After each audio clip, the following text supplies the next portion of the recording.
Hola, buenos días. Estamos en una nueva edición de Panorama Latam para la agencia CMA Latam. Mi nombre es Julieta Marino, soy la editora de la agencia de noticias y hoy estamos con Emiliano Anselmi, Team Leader de Macroeconomía de Portfolio Personal Inversiones. Hola Emiliano, ¿cómo estás? ¿Qué tal, Julieta? ¿Cómo estás? Buenas tardes.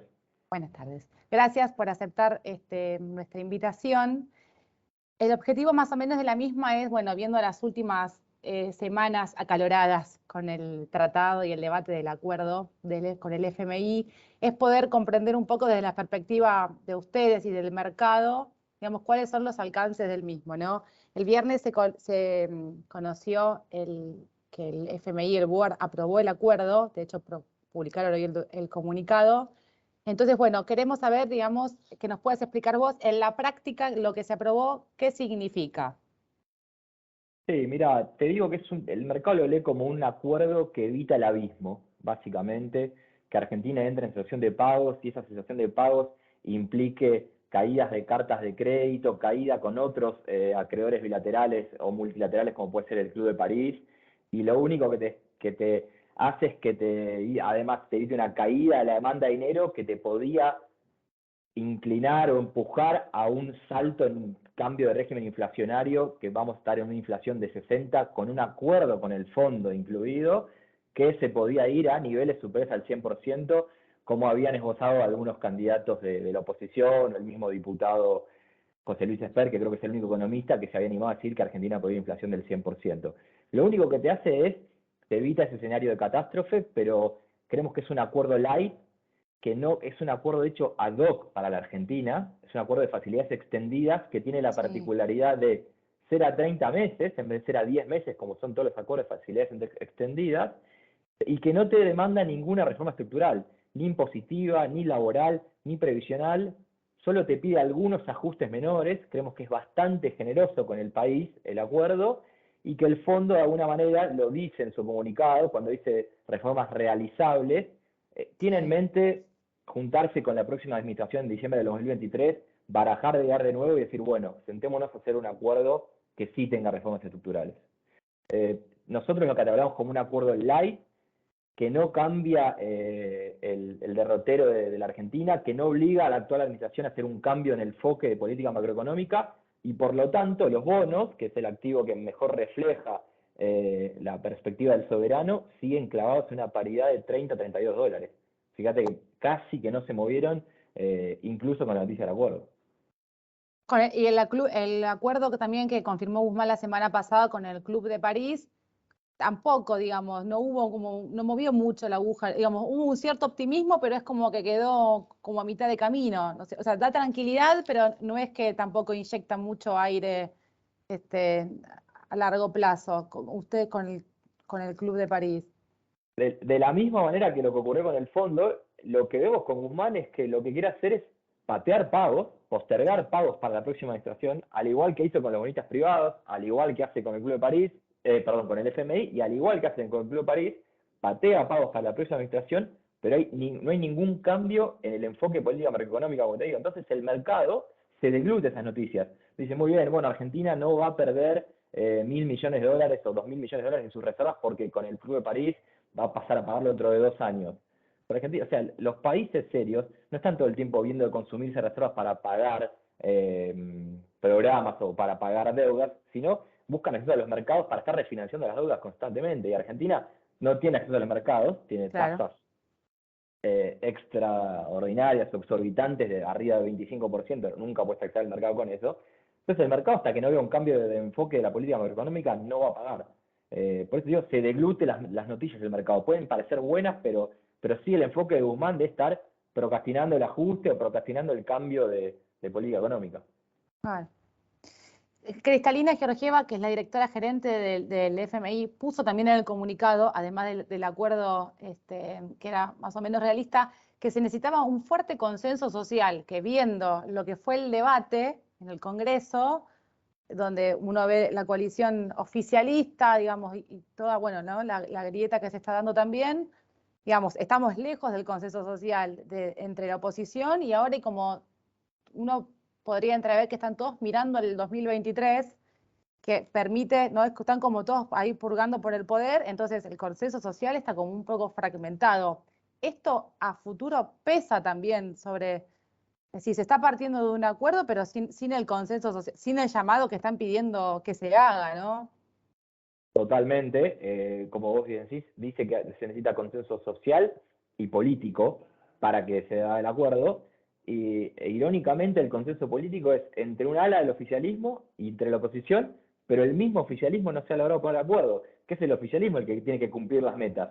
Entonces, el mercado lo que empieza a descontar es, no solo es un acuerdo fácil, a pesar de ser un acuerdo fácil y laxo, tampoco lo vas a cumplir, porque todo pinta para que el ajuste de tarifas no se haga, que los subsidios económicos escalen, lo que te puede redundar en que la meta fiscal no se cumpla ya en el 2022. Ni que hablar del 2023, que es un año electoral, que todos sabemos que los gobiernos de todo tinte tienen desbordes fiscales en los años electorales. Por lo tanto, el mercado está descontando que incluso viene el FMI y te dice, te doy un acuerdo fácil, toma, cumplilo, y el mismo gobierno se lo pone de acuerdo y ya está anticipando con sus peleas que lo va a incumplir.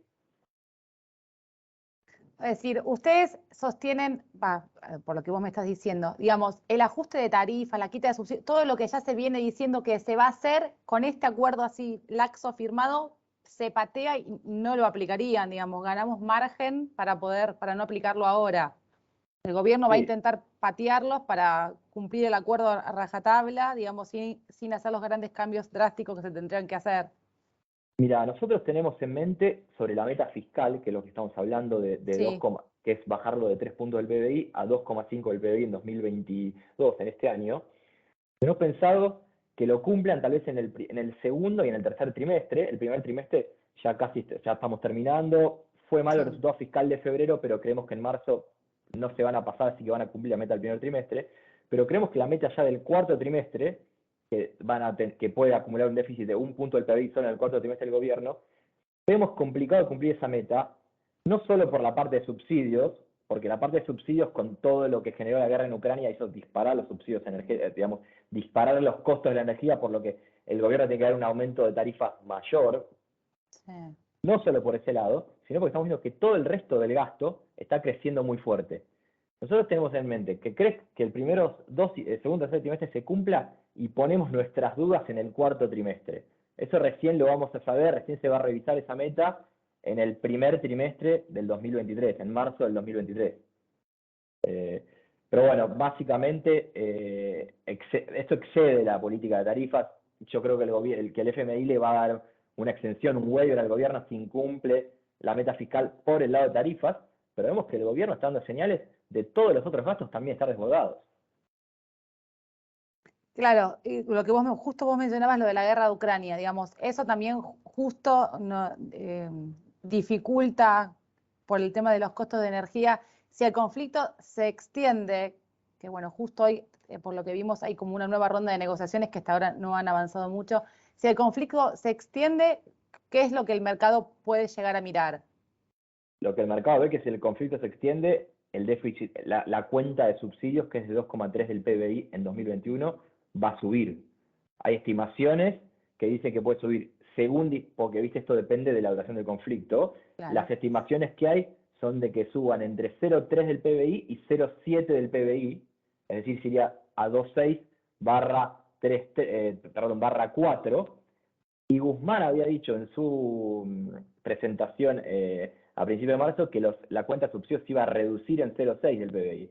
Es decir, pasamos de una reducción de 0,6 que habla Guzmán versus estimaciones del mercado que dicen que podría subir entre 0,3 y 0,7. Ahí tenemos un bache muy grande. Eso te va a empujar Sí, totalmente. probablemente a que no puedas cumplir la meta fiscal. Salvo que el oficialismo esté dispuesto a compensar y hacer ajuste en otras cuentas para lograr el 2,5 de déficit primario. Que por el momento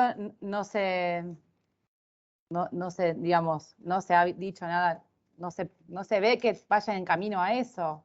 A ver, los números de enero y febrero nos hacen ser bastante pesimistas con eso. Nosotros teníamos, antes de que se conozcan estos datos, podíamos pensar que los gastos que incluían el COVID, que habían representado 1,7 del PBI en 2021, se reduzcan, pero los vimos crecer en términos reales a doble dígito porcentual. No recuerdo si es 15 o 20% en términos reales. Entonces no estamos viendo una reducción de esos gastos que eran si querés, los más fáciles de recortar. Los salarios públicos subieron 15% real en febrero. La verdad que hasta ahora el oficialismo no está dando señales de ajustar el gasto. ¿Cómo sigue con todo esto que pasó, que marcó esta fractura fuerte que se vio dentro de la misma coalición oficialista? Digamos, el mercado ahora está mirando, pasamos el acuerdo con el FMI, pasamos, perfecto, pateamos los pagos, se reestructuraron. ¿Qué se mira ahora? ¿Se mira la fractura que tiene que llegar al 2023? ¿Se mira qué viene después del 23? ¿Qué es lo que mira el mercado? El mercado está esperando, como se dice, el trade electoral, es decir, si hay un cambio de régimen. Sí. En cambio de que haya un cambio de régimen en el 2023, que no está nada seguro, se espera que haya un cambio de enfoque en la política económica, una política económica más racional, podría decirse más parecida a la que tuvo Mauricio Macri en comienzos de 2016, pero el mercado también conoce a la actual oposición, que es el anterior oficialismo, que no tuvo un desempeño macroeconómico brillante, por lo tanto no tiene las mismas expectativas que tenía a fines del 2015 cuando venía Mauricio Macri, que no sabíamos cómo iba a ser su gobierno. Por lo tanto, el mercado tiene dos incertidumbres. La primera es si va a ganar la oposición, que no se puede dar por descontado, y la segunda es, en caso que la oposición ganara, si la oposición realmente comprendió sus errores de la gestión pasada y va a cambiar sobre eso. Hay unos sondeos que están dando vuelta que están marcando que la coalición liberal, digamos, está como tomando fuerza. ¿El mercado cómo mira, por ejemplo, a esta tercera fuerza que vendría como a romper un poco entre lo que fue y esperar lo mismo, si hay un cambio de Juntos por el Cambio o no? Digamos, ¿lo tiene temor todavía porque no hay como un proyecto claro del todo de qué es lo que harían, o lo ven también con buenos ojos, decir, bueno, vamos por una tercera opción que hasta ahora no estaba?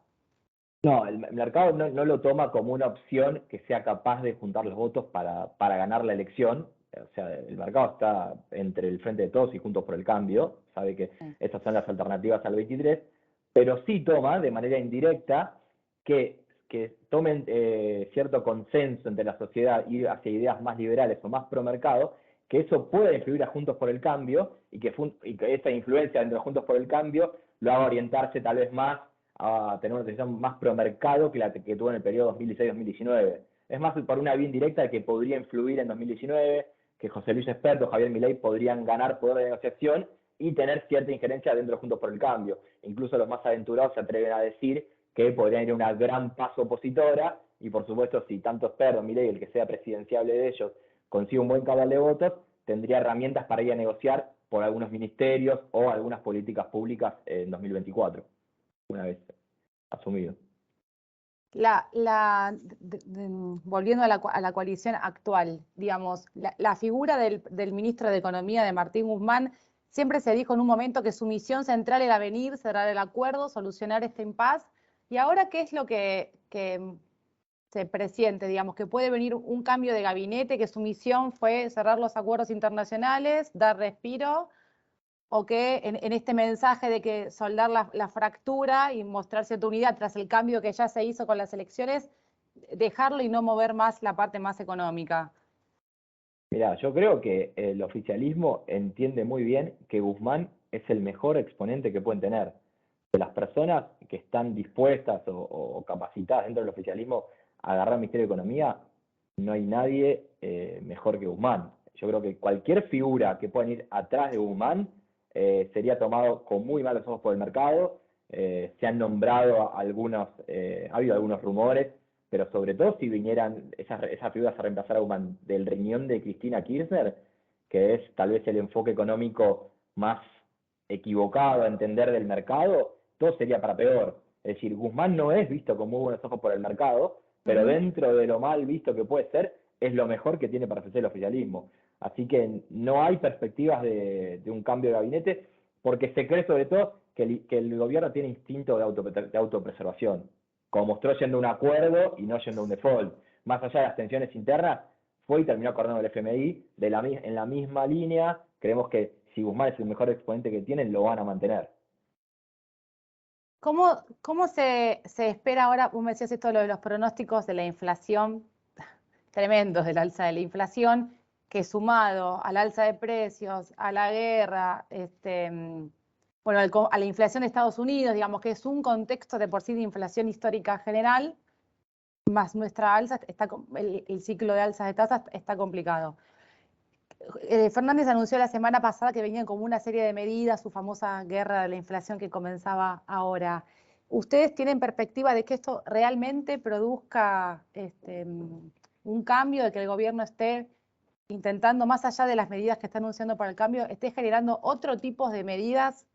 Porque hasta ahora solo vimos retrotraer precios, medidas de retenciones al cambio, pero digamos, siempre parecen que son como las mismas medidas y no se ve como algo, bueno, el alza de tasas, pero ustedes proyectan otro tipo de medidas que realmente permitan ver que se puede ir a un descenso de la inflación. Mira, en cuanto a las medidas, no vimos nada serio. Realmente vimos algunos esbozos de medidas heterodoxas como controles de precios que ya han demostrado ser fracasados a lo largo de toda la historia. En cuanto a política monetaria, sí es cierto que hubo una suba de tasas, es la tercera en lo que va del año, pero sigue siendo una tasa real muy negativa. Sigue siendo una tasa que no genera demanda por pesos o apetito por instrumentos en pesos.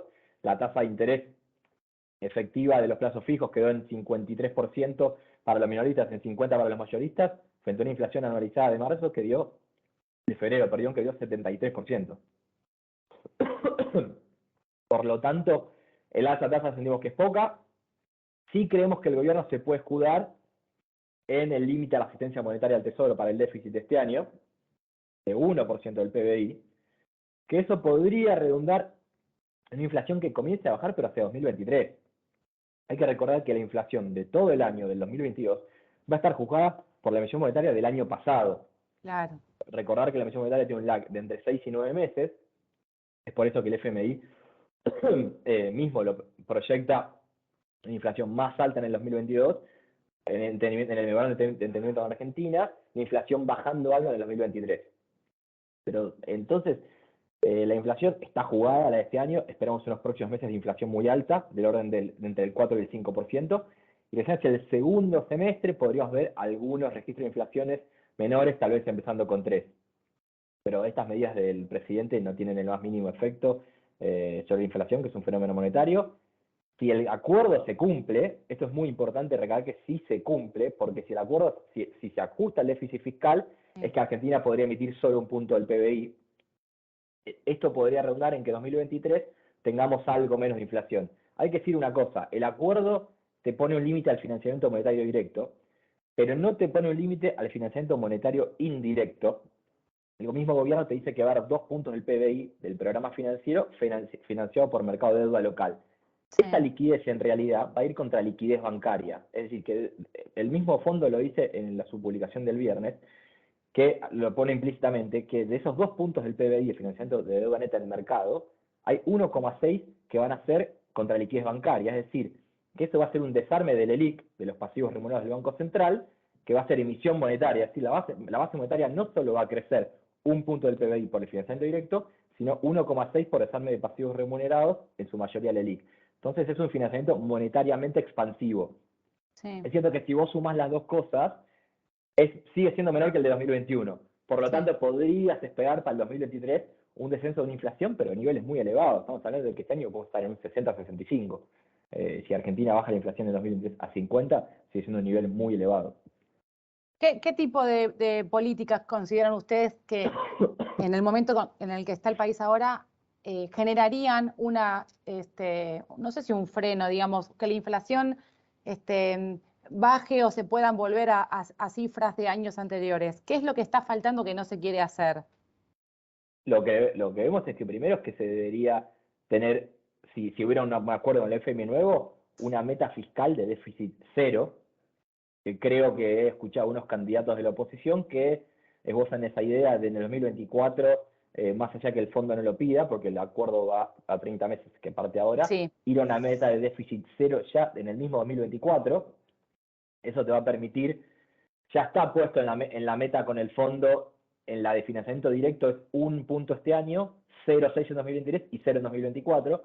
pero si vos vas a cero déficit fiscal en 2024, podrías tener esto que yo te hablo del financiamiento de deuda en el mercado local, que es como emisión indirecta, que eso Sí. también sea cero, y sobre todo que esto sea creíble, que la gente, que la población y los agentes económicos vean que el compromiso con el equilibrio fiscal es total.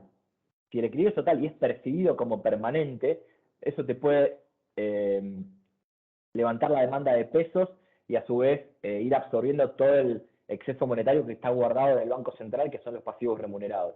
Pero como visión necesaria, déficit fiscal cero, creíble y sostenible en el tiempo, y que eso te redunde en un financiamiento neto, en el financiamiento monetario, tanto directo como indirecto, de cero.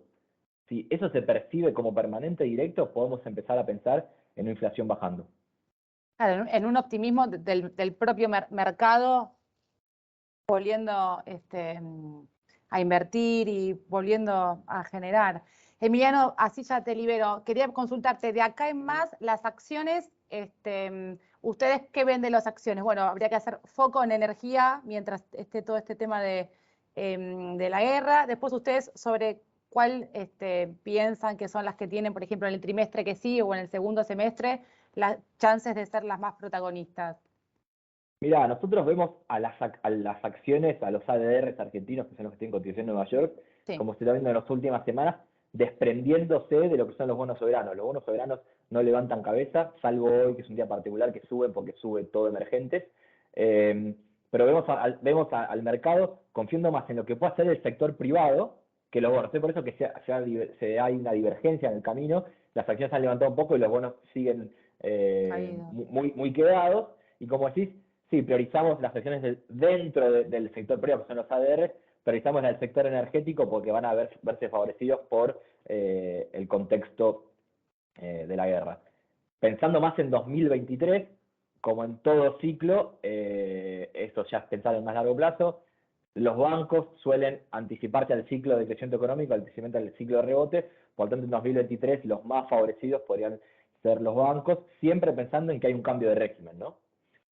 Claro. Perfecto. Perfecto, Emiliano. Bueno, te agradecemos mucho la participación y todos tus comentarios. Así que bueno, muchas gracias por haber participado en el panorama CMA Latam. Bueno, gracias Julieta, saludos.